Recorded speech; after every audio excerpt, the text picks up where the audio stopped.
¿Qué tal, amigos? ¿Cómo están? Muy buenos días. Pues miren, aquí estamos, seguimos meditando la palabra. Y fíjense que hace un par de días hice un nuevo amigo aquí en Sayulita. Y estábamos hablando acerca de los conceptos que luego nosotros mismos nos creamos acerca de las cosas de Dios. Y tuvimos una plática muy recurrente en donde Efesios 4:23 salía al tema una y otra vez. Y Efesios 4:23 dice, dejen que el Espíritu les cambie los pensamientos y las actitudes. O sea, está diciendo que el objetivo de Dios es cambiarnos la manera de pensar para que de manera automática pueda cambiar nuestra manera de actuar y no al revés. Muchas veces nosotros tratamos de cambiar nuestra manera de actuar para ver si se nos quitan las ganas de eso que tanto nos hace fallar. Y estábamos platicando y le decía, Dios pone siempre delante de nosotros opciones y eso es bien emocionante.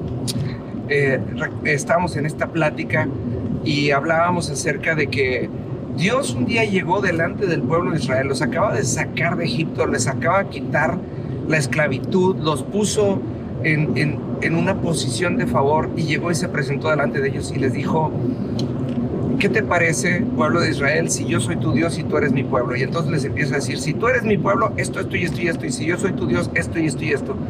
Y dice la Biblia que todo el pueblo, yo estimo que eran más o menos como 2,5 millones de personas, ahora sí que contestaron a una sola voz, sí seremos tu pueblo y sí serás nuestro Dios. Y entonces Dios les dice, ok, entonces espérame 40 días. Esta es la parte emocionante de esto, es que cuando nosotros leemos la Biblia, estoy haciendo una pausa, pero cuando nosotros leemos la Biblia, no hay grandes cosas ocultas en la Biblia, sino hay patrones repetitivos que tenemos que observar. Cada vez que Dios menciona el 40, que es muchas veces a lo largo de la Biblia, habla acerca de un tema de disciplina, y disciplina es constancia, y le dice, ¿sabes qué? Sé constante por 40 días en lo que regreso contigo para que podamos ahora sí que hacer este pacto y yo pueda cumplir esta palabra. Entonces Dios le dice a su pueblo, el que acaba de confirmar a una sola voz que sí va a hacer como Dios le recomienda y como Dios lo invita, le dice, disciplínate 40 días y sé fiel a mí. Y entonces Dios se va y entonces el pueblo se empieza a distraer y entonces le dice, a pesar de que Dios les avisó que se iba a ir 40 días y 40 noches, el pueblo se empieza a inquietar y le empiezan a decir a Aarón, le empieza a decir, oye, ya se nos fue Dios y ya se fue Moisés.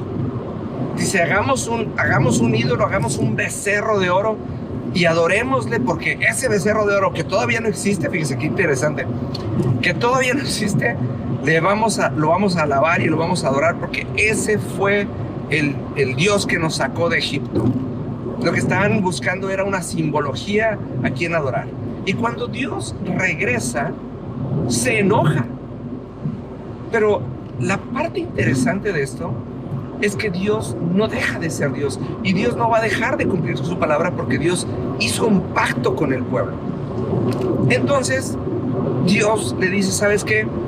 Van a caminar por el desierto, pero ahora los hace caminar 40 años. Y esa es la parte que a mí me emociona mucho, porque Dios puso en sus manos la opción de obedecer por medio del Espíritu o de obedecer por medio de la carne, y el pueblo decidió obedecer por medio de la carne o de su propio entendimiento y no pudo.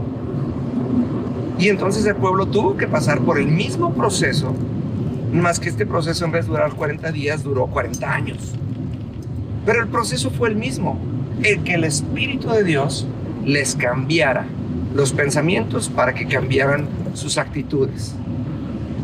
Y esto nos lleva a pensar, amados, que ¿cuántas veces ustedes y yo entendemos cosas que requieren de nuestra constancia, que requieren de nuestro enfoque para que podamos tener una sana convivencia con el Dios de los cielos? Y decidimos no hacerlos y entonces nos metemos en procesos largos. Porque Dios no va a dejar de cumplir su palabra en nosotros. Entonces, fíjese nada más. El 40 que nosotros escojamos es el 40 que vamos a vivir. el 40 minutos, el 40 horas, el 40 semanas, el 40 días o 40 años. Pero Dios no va a dejar de cumplir su propósito en nosotros. El salmista se lo decía, Salmo 138, 8, si no me equivoco: Señor, no dejes de cumplir tu propósito en mí. Pero también nuestro 40 puede ser más corto si nosotros decidimos hacer la parte que nos toca. Dios hizo un pacto con Israel, y en el momento que Israel decidió cambiar su manera de pensar de acuerdo a lo que el Espíritu le decía, entró a la tierra prometida. No se ha perdido de absolutamente nada de lo que Dios haya dicho. ¿Cuántas promesas estás esperando tú? ¿Cuántas promesas estoy esperando yo? ¿Y por cuántos 40 queremos pasar, o qué tan largo queremos que nuestro 40 sea? Se los dejo de tarea y nos vemos mañana. Que Dios les siga bendiciendo.